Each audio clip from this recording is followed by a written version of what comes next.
Hello and welcome to the escargot part 2, where I shall try and make it nicer.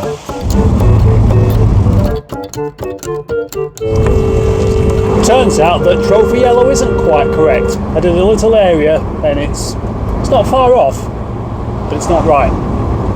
But Whitworth Paint Shop can actually match it, so I'm going to go and get a tin. I was concerned that maybe the shockers were a bit buggered on it, but then, you know, I've been shaking it around and found nothing to be concerned with. So I looked up on the Google, does the Nissan escargot drive well? And it said, no, it doesn't. It's top end heavy, it's slow and bouncy, which is a relief, because this is how it's supposed to be, which is fun, if you find this kind of thing fun, and I do.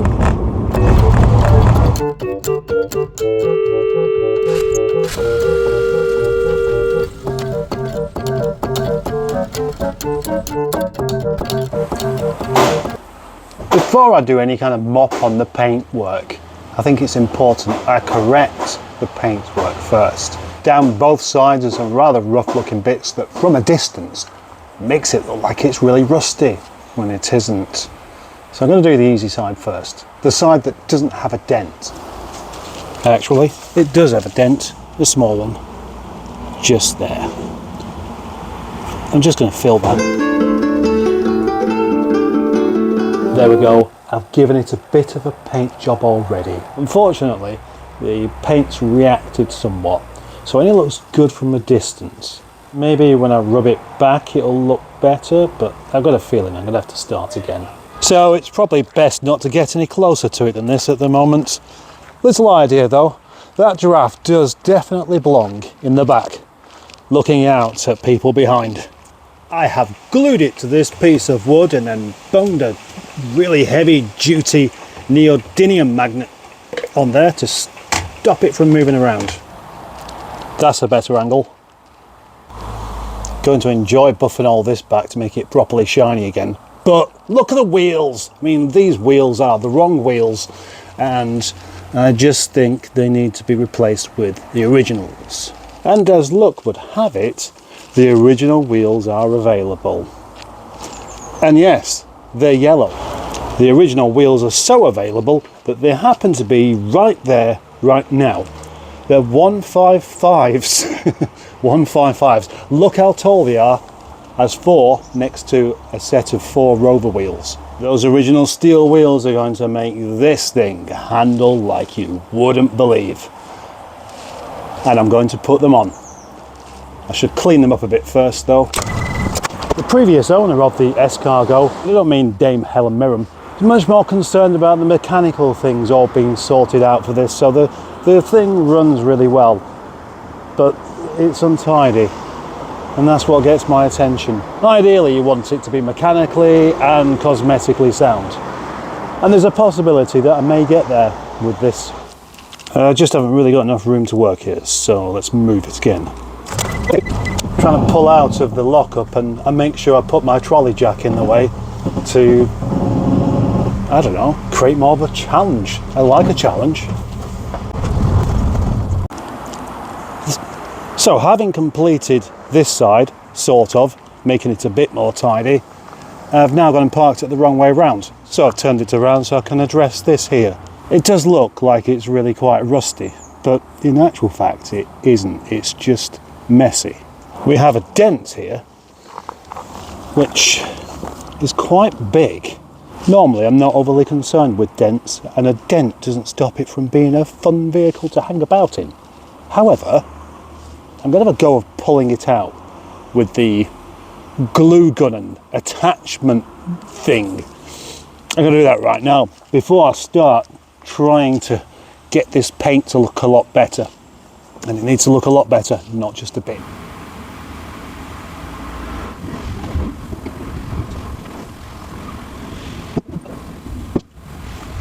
The dent puller didn't work.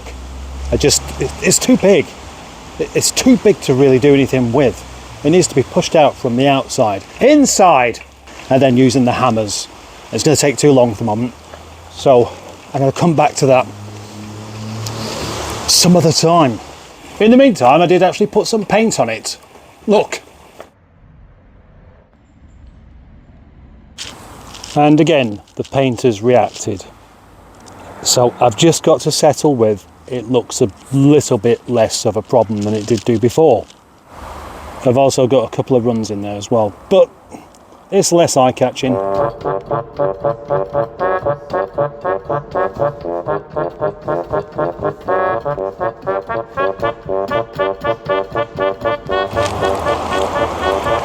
Not sure what this stuff is in here, whether it's wheel bearing grease or something similar, but they won't do. So let's try some traffic film remover and a bucket of water.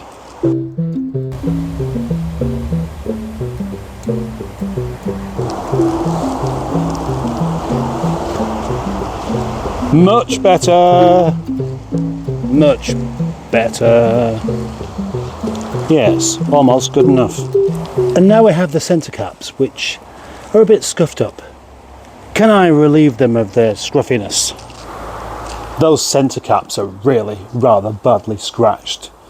So ideally I would just fill them in and then sand them back, but I just don't want to spend ages on something that I think is just a terrible idea in the first place. So, to pay homage to Nigel, look what I have done. Yes, I like that. I hope I like it on the car. Before I go ahead and put those wheels on it, I'm going to give it one utilitarian job as a van. Will it be long enough to fit my bike in? I can say for definite that the bike is too long. And I've struggled in the past with fitting a bike into a larger estate car, but then the opening isn't quite right. Plus the S-Cargo is tall, so it will be able to be upright at an angle. I think it'll just about go. And I'm going to find out.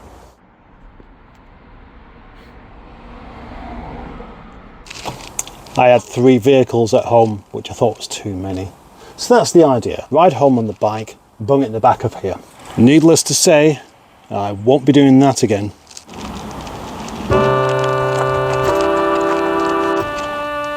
Now, to fit the wheels. In the past I may well have done a video showing the wheels being fitted in a time lapse, but I'm not going to do today because my assumption is nobody needs instructions. Unless you need the Haynes manual to find out whether you go anti-clockwise or clockwise to undo them.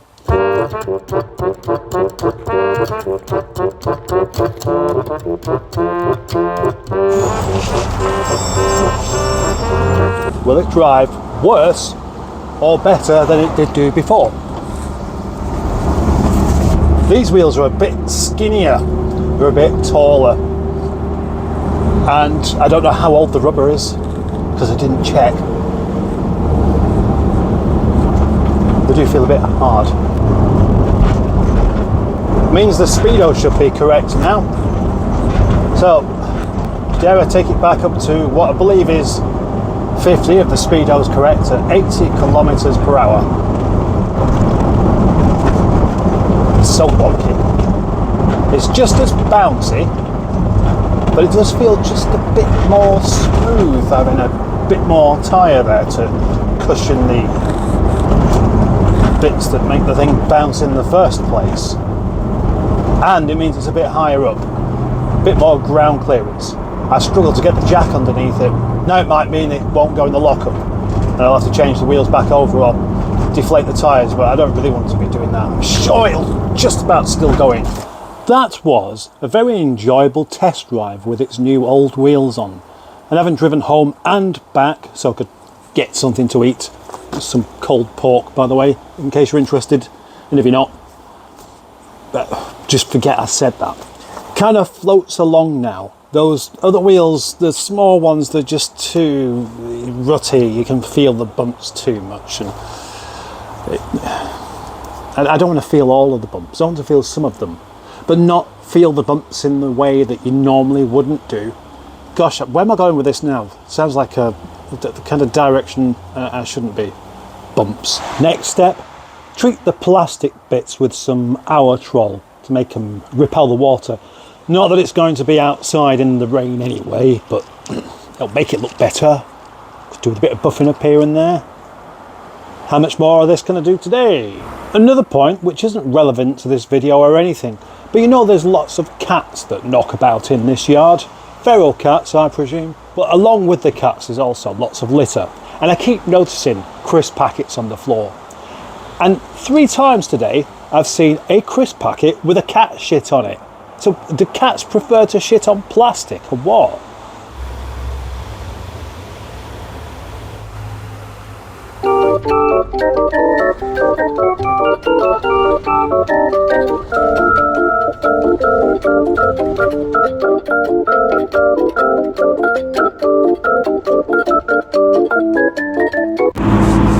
I think that will do. Next time I'll be doing something completely different on a completely different car. Which one will it be? Will it be the new acquisition, Robin? Will it be a test drive? Will it feature a Lego man? Will it be any good? I don't know. I don't know how to answer any of those questions properly. So I'm not going to bother. Instead, I'm just going to say thank you for watching and being a subscriber and a channel member and somebody who comments and likes and watches it to the end. Bye-bye. Oh, okay, yeah. Left my bloody boot open again. I'm always doing that. I just drop it down and I don't check that it's actually engaged, and then I drive along. I think that's a rather annoying clonking sound. And I look behind me whilst going over a speed hump, slowly of course, and I can see it bounce.